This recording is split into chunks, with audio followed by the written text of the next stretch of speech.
കുറേ ദിവസമായി വിചാരിക്കുന്നു റൂം ഒന്ന് മേക്ക് ഓവർ ചെയ്യണമെന്ന്. ഇന്നാണ് അതിൻ്റെ സംഭവവും സമയവും ഒക്കെ കിട്ടിയത് കേട്ടോ. ആമസോണിൽ നിന്ന് കുറച്ച് സാധനങ്ങൾ ഓർഡർ ചെയ്തിട്ടുണ്ടായിരുന്നു, അത് വന്നിട്ടുണ്ട്.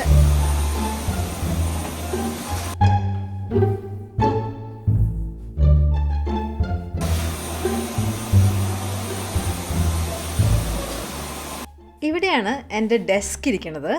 അപ്പോൾ അതിൻ്റെ മുകളിലായിട്ട് ഒരു ഫ്ലോട്ടിംഗ് ഷെൽഫ് വെച്ചിട്ടുണ്ടെങ്കിൽ നല്ല ഭംഗി ഉണ്ടാവും. ഞാൻ കുറേ പേര് അങ്ങനെ ചെയ്തിട്ട് കണ്ടിട്ടുണ്ട്. പക്ഷെ അതുപോലെ ആവും അവസാനം ഇത് എന്നുള്ളത് നമുക്ക് കണ്ടറിയാം.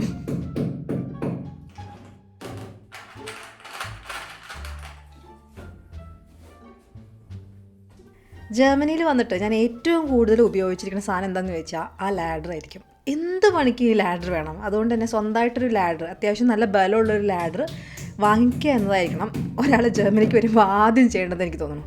ഞാൻ എൻ്റെ ജീവിതത്തിൽ ഇങ്ങനത്തെ പരിപാടിയൊന്നും ചെയ്തിട്ടില്ല. പക്ഷേ ജർമ്മനി വന്നാൽ നമ്മൾ ഇതൊക്കെ ചെയ്യിക്കണമെങ്കിൽ നല്ല കാശ് കൊടുക്കണം. അപ്പോൾ ഇവിടുത്തെ ആൾക്കാരൊക്കെ ഇതൊക്കെ സ്വയം പഠിക്കും. അതുകൊണ്ട് ഇപ്പം ഞാനും പഠിച്ച് വരുന്നു. ഒറ്റയ്ക്ക് ഈ പരിപാടിയൊക്കെ ചെയ്യുന്നതിനൊപ്പം ക്യാമറ ഫോക്കസ് കറക്റ്റായോ എന്ന് അറിയുന്നതാണ് അതിലും വലിയൊരു ബുദ്ധിമുട്ട്.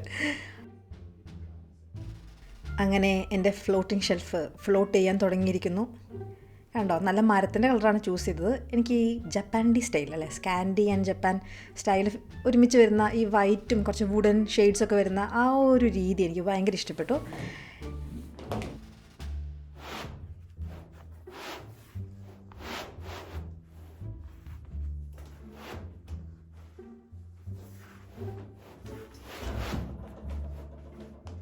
അങ്ങനെ ഫൈനലി കാർപ്പറ്റ് റെഡിയായി.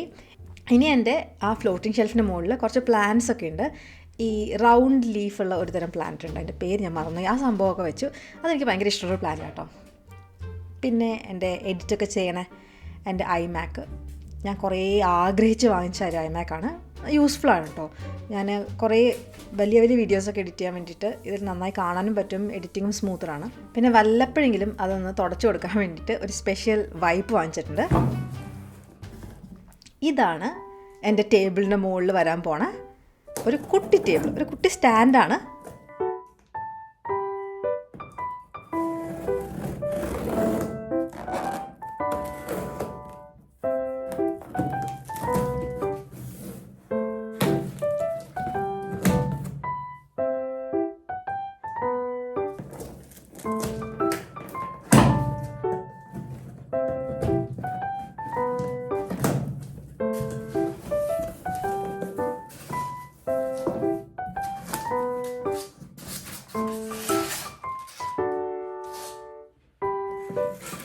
അരേ വാ, ചിത്രത്തിൽ കാണിച്ച പോലെ തന്നെ ഉണ്ട്. എനിക്ക് ഭയങ്കര സന്തോഷമായി കേട്ടോ.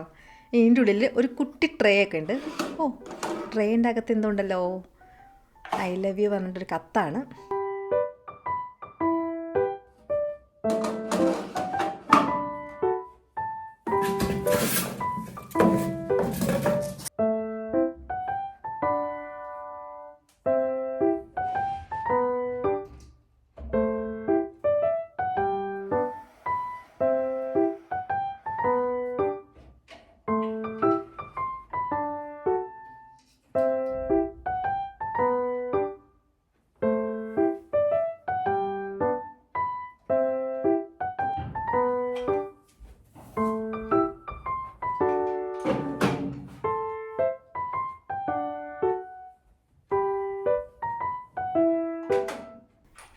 ഈ ട്രേ ആക്ച്വലി ഭയങ്കര യൂസ്ഫുൾ ആയിട്ടോ. ഞാൻ എഡിറ്റ് ചെയ്യുമ്പോൾ കുറേ മെമ്മറി കാർഡ്സും പിന്നെ ചെറിയ കുറേ ഇലക്ട്രോണിക് ഗാഡ്ജറ്റ്സ് ഉണ്ടാവും.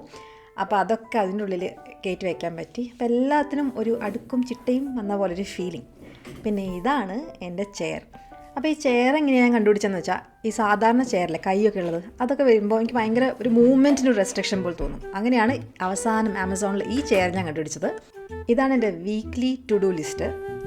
അതിൽ ഞാൻ കുറേ കാര്യങ്ങളൊക്കെ എഴുതി വെക്കാറുണ്ട്. വല്ലപ്പോഴൊക്കെ ഒരു മോട്ടിവേഷൻ വന്നാൽ ഇത് ഒക്കെ ചെയ്തു തീർക്കാറുണ്ട്. പക്ഷെ പലപ്പോഴും കുറേ ടാസ്ക് പെൻഡിങ് ആവാറുണ്ട്.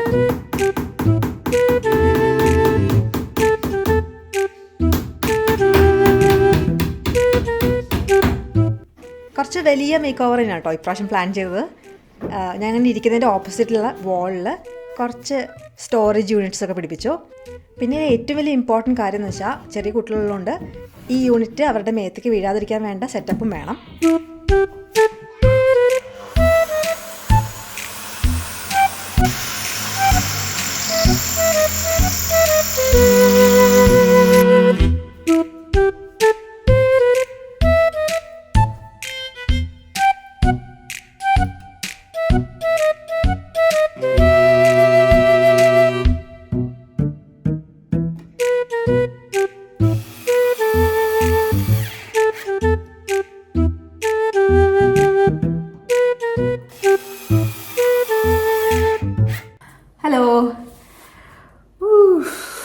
ഭയങ്കര ചൂടായി തുടങ്ങി ഇവിടെ കേട്ടോ. അപ്പോൾ ഇന്ന് ഒരു പ്രധാന കാര്യം പറയാൻ വേണ്ടിയിട്ടാണ്. അപ്പോൾ എന്താണെന്ന് വെച്ചാൽ നമ്മൾ ഈ നാട്ടിലൊക്കെ സാധാരണ ഒരു നല്ല അമ്മ അച്ഛനൊക്കെ ആവും എങ്ങനെയാണ്,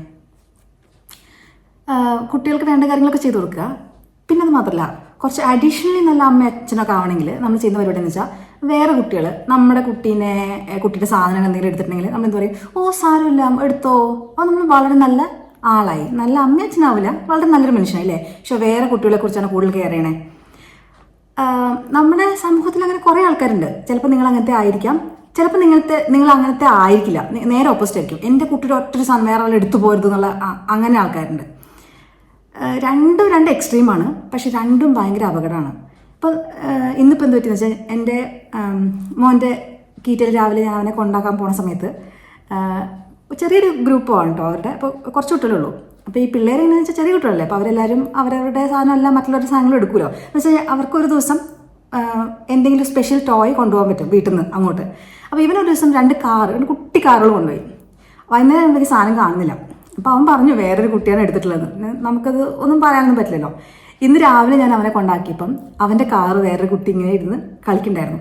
അപ്പോൾ അവൻ ഓടി ചെന്നാൽ അത് എൻ്റെ എന്നിട്ട് എടുക്കാൻ നോക്കിയപ്പോൾ മറ്റേ കുട്ടി പറഞ്ഞു ഇല്ല തരില്ല എന്ന് പറഞ്ഞു. അപ്പോൾ ഇവൻ എൻ്റെ അടുത്ത് പറഞ്ഞു അത് എൻ്റെയാ എന്നിട്ട് ഭയങ്കര നിസ്സഹായാവസ്ഥയിൽ എൻ്റെ മുഖത്തേക്ക് നോക്കിട്ടോ. അപ്പോൾ ഞാൻ ആകെ അങ്ങോട്ട് എന്താ ചെയ്യേണ്ടതെന്ന് അറിയാത്തൊരവസ്ഥയിലായി പോയി. നമുക്ക് വേറെ കുട്ടികളോടൊന്നും പറയാൻ പറ്റില്ലല്ലോ. ഞാൻ വിചാരിച്ചു വേറൊരു കാർ അവന് ചെറുത് വാങ്ങിച്ചു കൊടുക്കാം ഇതേപോലത്തെ. അതായിരുന്നു എൻ്റെ മനസ്സിൽ കേട്ടോ. അത് കഴിഞ്ഞ് ഞാൻ വീട്ടിലെത്തിയ ശേഷമാണ് ഞാൻ എൻ്റെ ഒരു മണ്ടത്തരം ആലോചിച്ചത്. നമ്മൾ ഒരിക്കലും അങ്ങനെ ചെയ്യാൻ പാടില്ല. നമ്മുടെ കുട്ടിക്ക് ഒരു പ്രശ്നം ഉണ്ടായിട്ട് അത് നമ്മളെ റൈറ്റസ് ആയ പ്രശ്നം, ശരിയായ പ്രശ്നം, അവൻ്റെ ഒരു സാധനം വേറൊരാൾ എടുത്തിട്ട് നമ്മളോട് ഹെൽപ്പ് ചെയ്യണമെന്ന് പറയുമ്പോൾ ഞാൻ ഹെൽപ്പ് ചെയ്യാണ്ട് ഓടിപ്പോകുന്നത് അവനതിന് എന്ത് മെസ്സേജ് കിട്ടിയിട്ടുണ്ടാവുക? എൻ്റെ കാര്യങ്ങളിൽ എൻ്റെ പ്രശ്നങ്ങൾ സോൾവ് ചെയ്യാൻ ആൾ എൻ്റെ കൂടെ ഉണ്ടാവില്ല, അവൻ്റെ അമ്മ അവൻ്റെ കൂടെ ഉണ്ടാവില്ല എന്നല്ലേ. അതൊരിക്കലും അങ്ങനത്തെ മെസ്സേജ് കൊടുക്കാൻ പാടില്ല. അതുകൊണ്ട് തിരിച്ചു വന്ന ഉടനെ അതേ സ്പീഡിൽ ഞാൻ തിരിച്ച് അവിടെ പോയി. നമ്മൾ കുട്ടികൾ എടുക്കുന്നതൊക്കെ വളരെ സ്വാഭാവികമാണ്. അപ്പോൾ കുട്ടികൾ എടുക്കരുത് അങ്ങനെയൊന്നും അല്ല ഞാൻ പറയുന്നത് കേട്ടോ. പക്ഷേ എടുത്താലും നമ്മൾ അത് ചിന്തിക്കേണ്ട രീതി എന്താണെന്ന് വെച്ചാൽ നമ്മൾ അതിൻ്റെ അവിടെയുള്ള ടീച്ചറെ അടുത്ത് പറയുക, ഇങ്ങനെ ഇത് ഇവൻ്റെ കാറാണ്, കുട്ടി എടുത്തിട്ടുണ്ട്, ആ കുട്ടിയോട് പറഞ്ഞിട്ട് തിരിച്ചൊന്ന് കൊടുപ്പിക്കണം എന്ന് പറഞ്ഞിട്ട് ഞാൻ തിരിച്ചു വന്നു. എന്തൊരു മനസമാധാനമായതെന്നറിയോ. അതെന്താ കാരണം എന്ന് വെച്ചാൽ എൻ്റെ വീട്ടിലൊന്നും അങ്ങനെ ആയിരുന്നില്ല. എൻ്റെ എന്തെങ്കിലും ആരെങ്കിലും എടുത്തിട്ടുണ്ടെങ്കിൽ അത് കുഴപ്പമില്ല, നീ കുറേ കാലം ഉപയോഗിച്ചതല്ലേ, അല്ലെങ്കിൽ അവർക്ക് ഇല്ലാഞ്ഞിട്ടില്ല, അത് സാരമില്ല, ഇങ്ങനെയൊരു ടോണിലായിരുന്നു. അപ്പോൾ നമുക്ക് വേണ്ടി നിൽക്കാൻ ആരുമില്ല എന്നൊരു ഫീലിംഗ് നമുക്കെപ്പോഴും ഉണ്ടാവും. അത് എന്താ പറയുക, സൊസൈറ്റിയിൽ ധാർമ്മികതയൊക്കെ കൂടി പോയിട്ടുള്ള പ്രശ്നങ്ങളാണ്. നമ്മൾ എപ്പോഴും ചെറിയ കുട്ടികളെ വിഷമിപ്പിക്കാതിരിക്കുക. എന്ന് വെച്ചാൽ അതിന് വേണ്ടിയിട്ട് വേറെ ആൾക്കാരുടെ സാധനം അവന് വേണമെന്ന് പറഞ്ഞാൽ ഞാൻ എടുത്തു കൊടുക്കില്ല. റൈറ്റസ് ആയ കാര്യങ്ങൾ, ശരിയായ കാര്യങ്ങൾ നമ്മൾ അതാണ് ശരി, അല്ലെങ്കിൽ ഇത് ശരിയല്ല എന്ന് പറഞ്ഞിട്ട് നമ്മൾ പഠിപ്പിക്കണം കുട്ടികളെ. അതുപോലെ അവർ എന്തെങ്കിലും റൈറ്റസ് ആയ കാര്യം എന്ന് വെച്ചാൽ ശരിയായൊരു കാര്യം അവർ ആവശ്യപ്പെട്ടാൽ നമ്മൾ അതിന് കൂട്ട് നിന്നില്ലെങ്കിൽ അയ്യോ അത് ഭയങ്കര പാപമാണ് കേട്ടോ, അങ്ങനെ ചെയ്യരുത്. അപ്പോൾ ഇന്ന് വേർത്തു ശരിക്കും ഓടിപ്പോയി തിരിച്ചു വന്നപ്പോൾ ഇത് പറയാൻ വേണ്ടി ഞാൻ ഉദ്ദേശിച്ചല്ലേ. ഇന്നത്തെ കാര്യം വേറൊരു കാര്യമായിരുന്നു. ഇന്നത്തെ കാര്യം എന്താണെന്ന് വെച്ചാൽ ഒരു സാധനം ഞാൻ വാങ്ങിച്ചിട്ടുണ്ട്. ഞാൻ ഈ വ്ളോഗ്സൊക്കെ നന്നായി ചെയ്യണമെന്ന് വിചാരിക്കുക. എനിക്ക് പബ്ലിക്കിൽ ഇറങ്ങുമ്പോൾ ഈ ക്യാമറ എടുത്ത് തന്നെ ഷൂട്ട് ചെയ്യാൻ ഒത്തിരി പാടാണ്. അതിൻ്റെ എങ്ങനെ എനിക്കത് മനസ്സിലായെന്ന് വെച്ചാൽ ഞാൻ എടുക്കും എന്നൊക്കെ വിചാരിച്ച് ഞാൻ പുറത്ത് ക്യാമറ ഒക്കെ വെച്ചിരിക്കും കേട്ടോ. അപ്പോൾ ഞാനിന്നിട്ട് തിരിച്ചു വന്നിട്ട് ഓക്കെ ഈ ഒരു വീഡിയോ എടുത്തിട്ടുണ്ടല്ലോ ഒന്ന് നോക്കാം, നമുക്ക് വീഡിയോയിൽ ആഡ് ചെയ്യാമെന്ന് വിചാരിച്ചിട്ട് നമ്മുടെ യൂട്യൂബിൽ ആഡ് ചെയ്യാമെന്ന് വിചാരിച്ച് ഞാൻ നോക്കുമ്പോൾ ഒരു അര സെക്കൻഡ് പോലും ഒന്നും ഇല്ല, ഇങ്ങനെ പെട്ടെന്ന് എടുത്തിട്ട് ഞാൻ ഓടിത്ത് വയ്ക്കും. അപ്പോൾ എനിക്ക് മനസ്സിലാക്കി ഭയങ്കര ടെൻഷൻ. അവിടെ എത്തുമ്പോൾ ഞാൻ വിചാരിക്കുന്നു ഇത് ഫുൾ ഞാൻ കവർ ചെയ്തിട്ടുണ്ടെന്ന്. പക്ഷേ എനിക്ക് ഭയങ്കര പേടി, കാരണം ഇത് ഒരൊറ്റ സെക്കൻഡിൽ ഞാൻ എടുത്ത് തീർത്തിട്ട് ഞാൻ ആരും ബുദ്ധിമുട്ടിപ്പിക്കുന്നില്ല. പബ്ലിക്കിൽ നമ്മൾ ഫോൺ എടുത്തിട്ട് എന്താ പറയുക, എനിക്ക് അങ്ങനെ ഒരു ടെൻഷൻ. അപ്പോഴാണ് ഞാൻ വിചാരിച്ചത് ഇങ്ങനെയായി ശരിയാവില്ല. കാരണം ഞാൻ പുതിയൊരു ട്രിപ്പ് അവന് വേണ്ടിയിട്ട് മാത്രമുള്ള ട്രിപ്പാണ് കേട്ടോ. എന്താ കാരണം എന്ന് വെച്ചാൽ അവന് അടുത്ത് 4 വയസ്സാവും. അപ്പോൾ 4 വയസ്സ് വരെ ഫ്രീ ആയിട്ടുള്ള ഒരു സ്ഥലമുണ്ട്, കുട്ടികൾക്ക് ഫ്രീ ആയിട്ട് ടിക്കറ്റുള്ള ഒരു സ്ഥലമുണ്ട്. അപ്പോൾ അവിടെ പോകാൻ വേണ്ടി പ്ലാൻ ചെയ്യാണ്. ഒരു ഗംഭീര ട്രിപ്പായിരിക്കും, അവന് ഭയങ്കര ഇഷ്ടമായിരിക്കും. നമ്മളെ ചെറുപ്പത്തിലൊന്നും നമ്മൾ ഇങ്ങനത്തെ സംഭവം ചെയ്തിട്ടില്ല. അതുകൊണ്ട് ഞാൻ ഭയങ്കര എക്സൈറ്റഡ് ആണ് കേട്ടോ. അതിനെക്കുറിച്ച് കുറേ വായിച്ച് എന്തൊക്കെ ചെയ്യാൻ പറ്റും, എവിടെയൊക്കെ പോകണം, അത് വലിയൊരു സ്ഥലമാണ്. അപ്പോൾ 2 ദിവസത്തെ ട്രിപ്പാണ്. നന്നായി വരുമെന്ന് വിചാരിക്കണം. ഞാൻ എൻ്റെ വീഡിയോസൊക്കെ ഷെയർ ചെയ്യാം. പക്ഷേ ഷെയർ ചെയ്യണമെങ്കിൽ വീണ്ടും പ്രശ്നം, എനിക്ക് മൊബൈൽ അല്ലെങ്കിൽ ക്യാമറ എടുത്തിട്ട് എടുക്കാനുള്ളൊരു ടെൻഷൻ ഉണ്ടല്ലോ. അപ്പോൾ അതിന് വേണ്ടിയിട്ട് ഞാൻ വാങ്ങിച്ചതാണ്. നല്ല വിലയുണ്ട്, പക്ഷെ എന്നാലും ഞാൻ നന്നായി യൂസ് ചെയ്യുമെന്ന് വിചാരിക്കുന്നു. അപ്പോൾ അൺബോക്സ് ചെയ്താലോ.